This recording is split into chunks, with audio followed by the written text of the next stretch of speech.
اس وقت میں انسداد دہشت گردی عدالت 1 لاہور میں اپنے وکلاء حضرات رانا مدثر عمر صاحب کے ساتھ یہاں پہ کھڑا ہوں۔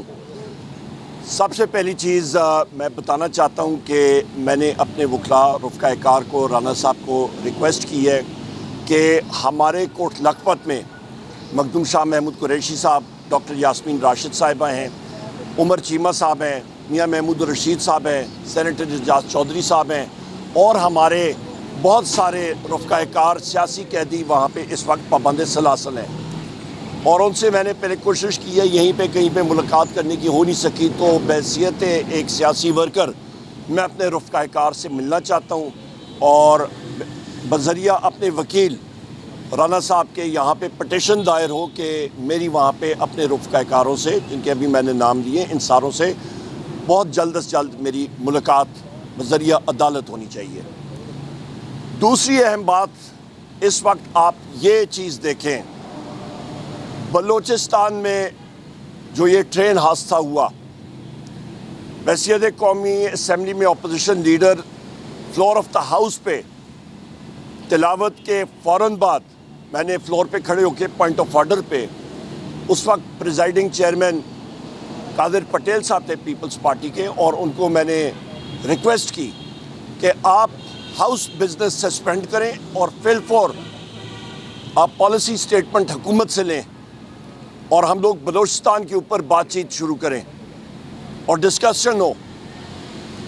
بدقسمتی کے ساتھ ہاؤس میں حکومت کی طرف سے یہ انسٹالڈ رجیم، میں کہوں گا حکومت تو یہ ہے نہیں، انسٹالڈ رجیم کا خواجہ آصف بیٹھا تھا، تارڑ لاء منسٹر بیٹھا تھا، باقی ان کے لوگ بیٹھے تھے، انہوں نے کوئی بات نہیں کی، کویشچن آور چلتا رہا۔ اس کے بعد پریزیڈنشل ڈیبیٹ جب شروع ہوئی، اس پہ وہاں پہ تفصیلاً بلوچستان کے اوپر میں نے گفت و شنید کی اور بتایا، اور یہاں پہ میرے آپ کے پریس کے ساتھی یہاں پہ بھی موجود ہیں، اللہ تعالیٰ ان کو حیاتی دے، جس وقت یہ اپنی کتاب لکھیں گے تو یہ ضرور لکھیں گے کہ ان کے بھائی عمر ایوب نے ان کو تقریباً 5-6 مہینے پہلے جو اس وقت یہ حالات ہو رہے ہیں، اس کی پہلی میں نے پیشن گوئی کر لی تھی، اور وہ اس وقت یہاں پہ سر بھی لا رہے ہیں۔ یہی بات تھی، یہ بات جو ہم لوگ کہہ رہے تھے کہ بلوچستان کے 8 سے زیادہ اضلاع میں اس حکومت کی کوئی ریٹی نہیں ہے، سیکیورٹی فورسز نہیں جا رہی ہیں، اور وہی بات ہوئی۔ ٹرین کوئی رات کے وقت، رات کے اندھیرے میں نہیں چل رہی تھی، دن دہاڑے چل رہی تھی، کہاں پہ تھے لوگ؟ آپ یہ سب سے پہلی چیز، یہ جو سانیہ ہوا ہے، اس پہ ہمارے ساتھی جو شہید ہوئے ہیں، اللہ تعالیٰ ان کی مغفرت کرے، ان کے درجات بلند کرے، اور ان کے لواحقین کو اللہ تعالیٰ صبر جمیل عطا فرمائے۔ اور بار میں ایک بات کر رہا ہوں، اور میں آج پھر ریپیٹ کر رہا ہوں، اور میں بحیثیت ایک محب وطن پاکستانی، جس کا والد کی طرف سے 5 پشتیں مسلح افواج میں رہی ہیں اور ہیں، اور والدہ کی طرف سے 4 پشتیں، ہمارے قبرستان میں دیکھیں غازیوں کی قبریں ہیں، جنگیں لڑی ہیں ملک کے لیے۔ اور میں یہ کہتا چلوں کہ اس دہشت گردی کا ہم لوگ شدید الفاظ میں بی ایل اے نے جو کیا اس کی مذمت کرتے ہیں، پہلی بات۔ دوسری بات، ہمارے نوجوان سپاہی، ہمارے نوجوان افسران آئے دن خون کا نذرانہ پیش کر رہے ہیں ملک کی دفاع کے لیے، ہم ان کو خراج تحسین پیش کرتے ہیں، وہ جام شہادت نوش کر رہے ہیں۔ اور یہاں پہ یہ میں بات کروں کہ یہ ہر ایک جو واقعہ ہو رہا ہے، اس پہ انٹیلیجنس فیلئر کی وجہ سے یہ ہو رہا ہے۔ پاکستان میں انٹیلیجنس کے 13 ادارے ہیں، وہ کہاں پہ ہیں سارے کے سارے؟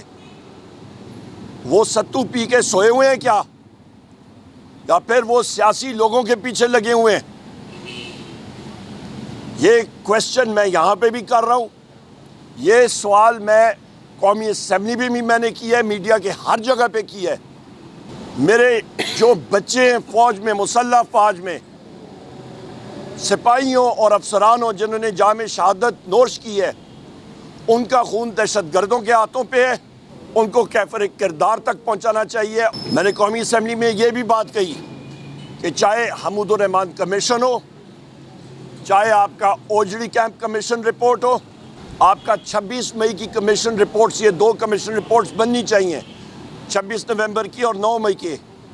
اور جو کمیشن رپورٹس میں نے ابھی جن کے نام لیے ہیں، ان کی رپورٹس پبلک ہونی چاہیے، دودھ کا دودھ، پانی کا پانی سامنے آنا چاہیے، قوم ان چیزوں سے سبق سیکھے اور آگے ہم لوگ بڑھیں بحیثیت ایک میچور قوم۔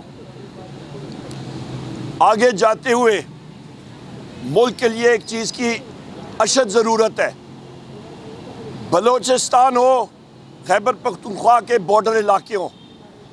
میرا سوال یہ ہے کہ بارڈرز پہ، کے پی کے بارڈرز پہ باڑ لگائی گئی ہے اربوں روپے کی، تو یا باڑ لگی ہے جو ایکس فاٹا کے علاقے ہیں، تو وہاں پہ کوئی پٹواری یا گرداور تو نہیں بیٹھا ہوا نا؟ وہ جو اس کو کنٹرول کر رہے ہیں، پوچھا جائے کیوں چیزیں کنٹرول میں نہیں آ رہی ہیں۔ ایک پوائنٹ۔ دوسرا پوائنٹ، بلوچستان کے حوالے سے 550 ارب روپے کا پیٹرول جو ہے وہ ایران سے پاکستان آتا ہے، تو وہ خچروں پہ یا گدھوں پہ یا چھوٹے موٹر سائیکل پہ تو نہیں آ سکتا۔ 40-50 ہزار لیٹر کے ٹریلے اور یہ ٹرکس پہ آتا ہے، جیپوں پہ آتا ہے، بڑے ان کے ٹینکس بنے ہوتے ہیں 400 لیٹر کے، 1000 لیٹر کے۔ ان کو کیوں نہیں کنٹرول کیا جاتا؟ کیوں آ رہا ہے اتنا؟ تو جب آپ کا لاکھوں لیٹر پیٹرول آتا ہے اور اس کو آپ آنے دیتے ہیں، تو ظاہری بات ہے کہ اس کی آڑ میں پھر دہشت گرد بھی آتے ہوں گے، اسلحہ بھی آتا ہوگا، منشیات بھی آتی ہوگی۔ کیوں نہیں کنٹرول کر رہے ہیں؟ کون ذمہ دار ہے اس کرمنل نیگلیجنس کا؟ بحیثیت لیڈر آف دی اپوزیشن یہ میرا حق ہے کہ میں سوال کروں اور مجھے جواب چاہیے، کیونکہ میں عوام کا نمائندہ ہوں۔ پاکستان کی سب سے بڑی پولیٹیکل پارٹی پاکستان تحریک انصاف کا ورکر ہوں، اپنے محبوب قائد وزیر اعظم عمران خان صاحب کا قومی اسمبلی میں نمائندہ ہوں۔ ہمیں جواب چاہیے، اور جس وقت ہم لوگ سوال پوچھتے ہیں تو انسٹالڈ رجیم کو تکلیف ہوتی ہے، اور وہ کہتے ہیں کہ یہ پی ٹی آئی والے کس طرح کے سوال پوچھ رہے ہیں، کیونکہ ان کے پاس وہ جواب ہی نہیں۔ خواجہ آصف نے جو بات کل اسپیکر اسد قیصر صاحب کے حوالے سے وہاں پہ ہمارے ساتھیوں کو جو اس نے بات کی ہے، میں اس کو کنڈیم کرتا ہوں، پر میں ایک بات، مجھے خواجہ آصف پہ ترس بھی آتا ہے۔ وہ اس عمر کے حصے میں آ چکا ہے کہ انسان کی یادداشت خراب ہوتی ہے، اس کی یادداشت، اس کے وہ سینسز کافی افیکٹ ہو گئے ہیں، اور مجھے بدقسمتی سے کہنا نہیں چاہیے، پر مجھے وہ ارلی ڈیمنشیا ایک نیورولوجیکل مرض ہے، ایک ڈیزیز ہے، DEMENTIA، اس کے ساتھ آپ کو سینس آف بیلنس، یادداشت، بہت ساری چیزوں میں آپ کا ایشوز آنے شروع ہو جاتے ہیں۔ ان کے اپنے پارٹی کے لوگ بھی ان سے تنگ آئے ہوئے ہیں، تو شاید میرا خیال ہے وہ اس مرض میں مبتلا ہوں، ان کو اپنا چیک اپ ضرور کر لینا چاہیے کہ آؤٹ آف پروپورشن بالکل اوٹ پٹانگ وہ بات وہاں پہ کرتے ہیں۔ یہاں پہ خواتین و حضرات، میں اپنے لیڈر وزیر اعظم عمران خان صاحب کے حوالے سے، بشرا بی بی صاحبہ کے حوالے سے، باقی ہمارے کوٹ لکھپت کے ساتھیوں کے حوالے سے میں نے ابھی بات کی ہے، پر اپنے لیڈر وزیر اعظم عمران خان صاحب کے حوالے سے، بشرا بی بی کے حوالے سے یہ بات کروں گا کہ کل کورٹ آرڈر کے تحت میرے ساتھی اور میں، ہم لوگ اڈیالہ جیل گئے ملاقات کرنے کے لیے۔ آپ کے پریس کے ساتھی بھی وہاں پہ موجود تھے۔